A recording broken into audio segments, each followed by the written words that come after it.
السلام عليكم، ازيكم عاملين ايه؟ يا رب تكونوا بألف خير.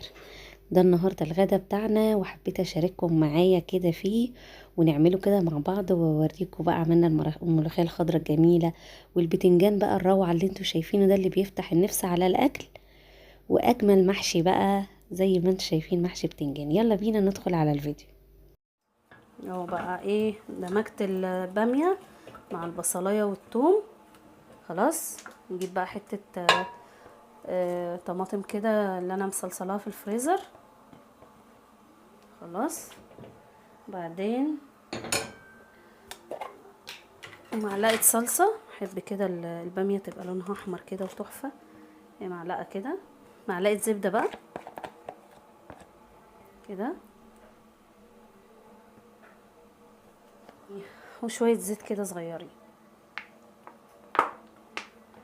طبعا النار بقى نشغل عليها النار كده وايه ونغطيها. الصلصه هتسيح على الباميه. ما نحط الشوربه دلوقتي خالص، نسيبها بقى كده تاخد وتدي مع بعضها شويه. وبعد كده نحط بقى مغرفتين شوربه. هنعمل ايه مع الباميه؟ الكنج بقى محشي بتنجان ومحشي فلفل، حاجه كده من الاخر فاخر يعني. بصوا بقى، انا مش هعمل تغذيه معاكم، انا التغذيه جاهزه وكانت في الفريزر. طبعا انا انصحكم يعني نصيحه ان انا دايما لما اعمل تغذيه المحشي بعمل بزياده عشان اشيل كده كيس في الفريزر.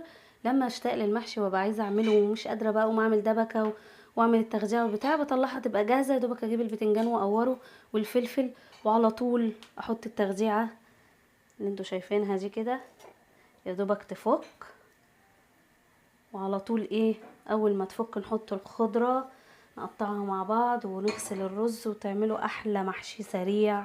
مش هياخد منك وقت. دايما اعملي كده، حتى في صلصة المكرونة اعملي بالزيادة، اعملي كيس في الفريزر. الحاجات دي بتنفع في الطوارئ لما تكوني مش قادرة تعملي اكل وتكون الحاجة جاهزة عندك في الفريزر على طول.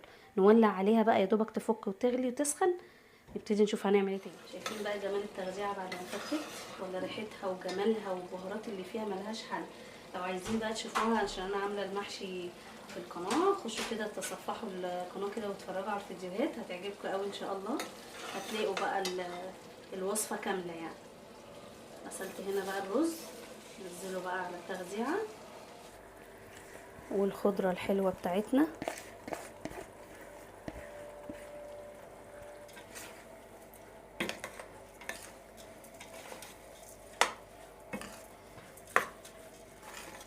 شايفين جمالها؟ شايفين الحلاوه؟ المحشي بيحب الخضره كتير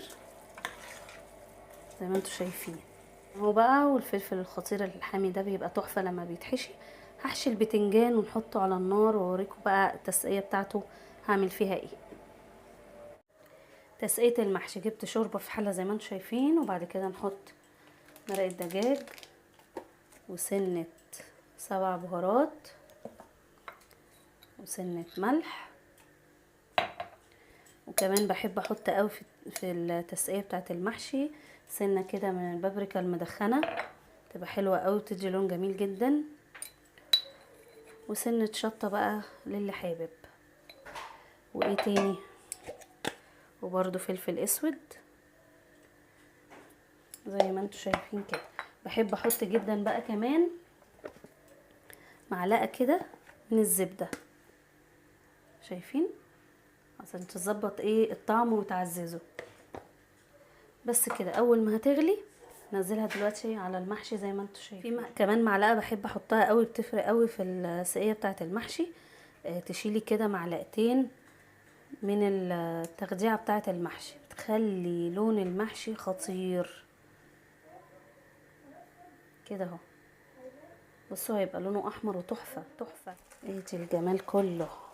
انزلوا بقى بالتسقيه التحفه دي كده على المحشي، يا جماله. شايفين الجمال؟ شايفين الحلاوه؟ احلى محشي ده ولا ايه؟ ولع عليه النار بقى. وعملنا كمان ملوخيه تحفه. حطينا هنا مغرفه شوربه وعليها مرقه دجاج وكربوناته علشان ايه تفضل محتفظه بالخضار الجميل اللي انتوا شايفينه ده. الشوربه بقى غليت، ننزل بقى كده بالملوخيه التحفه دي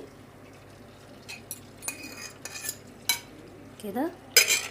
يا دوبك بقى تبتدي تطلع كده ونقفل عليها. هنا بقى حطينا بتاع 4 فصوص توم على الزبده. نعمل بقى احلى طشه، لا احلى ملوخيه بجد. باميه يعني ملوخيه، ملوخيه يعني باميه، لازم الاتنين مع بعض تبقى خطيره. بتاع معلقه كبيره كده كده اهو، وتتحمر وننزل بيها على احلى ملوخيه. بقى الجمال ده كله ننزل بيه كده الملوخيه التحفه.